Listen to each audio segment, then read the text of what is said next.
Hi, are you looking for a healthy cream cheese? My name is Yusuf. I'm from Premium Choice Food Stuff Trading. We have a cream cheese which is made in Germany. It contains only cream cheese and salt. That's it.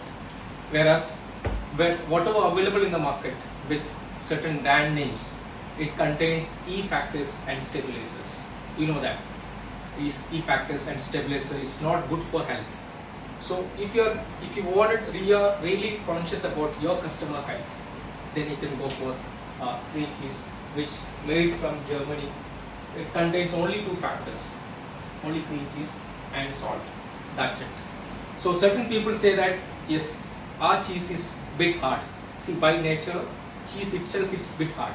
In order to make it bit softer, you have to add some cream, so that will be more creamier.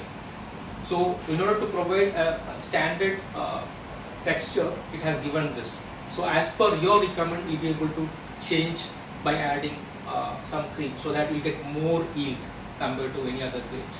So just try our product, go for it, and do whatever you wanted using cream cheese, like cheesecake or many other items.